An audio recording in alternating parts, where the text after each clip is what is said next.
नमस्कार दोस्तों, आइए जानें स्वामी रामकृष्ण परमहंस और स्वामी विवेकानंद जी के बारे में। कैसा था उनका रिश्ता, कैसा था उनका एक दूसरे के प्रति भाव। गुरु शिष्य का भाव। स्वामी रामकृष्ण परमहंस नरेंद्र स्वामी विवेकानंद के प्रति बहुत अनुराग रखते थे। जब कई दिनों तक नरेंद्र नहीं आते तो स्वामी जी स्वयं उन्हें बुलावा लेते। नरेंद्र नहीं चाहते थे कि स्वामी जी उनके साथ इतने ज़्यादा जुड़ जाएं कि फिर उन्हें ईश्वर की साधना में बाधा आए और उनके हृदय को कष्ट हो। वह उन्हें समझाने की तरकीब सोचने लगे। इसलिए एक बार नरेंद्र ने स्वामी जी से नाराज़गी दिखाते हुए कहा, आप मेरे लिए इतने अधीर क्यों हो जाते हैं? आप जैसे महान पुरुष के लिए सब ठीक नहीं है। स्वामी रामकृष्ण नरेंद्र की बात सुनते रहे। नरेंद्र ने कहा, आपको राजा भरत का दृष्टांत तो ज्ञात ही होगा। राजा भरत दिन रात अपने द्वारा पाले गए हिरण के बारे में सोचते रहते थे।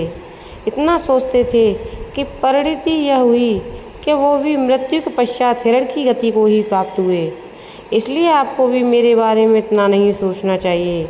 नरेंद्र की बात सुनकर स्वामी जी दुखी हो गए और मंदिर के भीतर चले गए।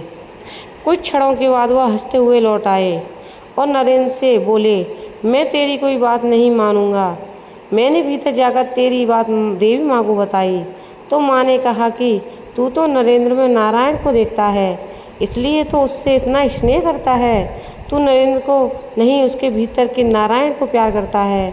नरेंद्र अपने गुरु के प्रेम को देखकर भाव विभोर हो गए और उन्होंने अपने गुरु से सब कुछ कहना बंद कर दिया, क्योंकि वो जान चुके थे कि मेरे गुरु मुझे समझ के प्यार नहीं करते, बल्कि भगवान नारायण के दर्शन करके मुझे प्यार करते हैं और मुझे हमेशा स्नेह देते हैं।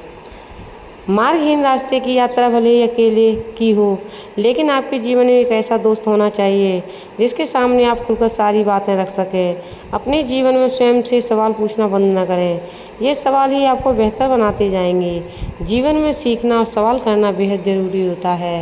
रामकृष्ण परमहंस हमेशा स्वामी विवेकानंद को अपना आशीर्वाद प्रदान करते थे और उनसे कहते थे कि ज़िंदगी में हमेशा आगे बढ़ते रहो और दूसरों का मार्गदर्शन करते रहो।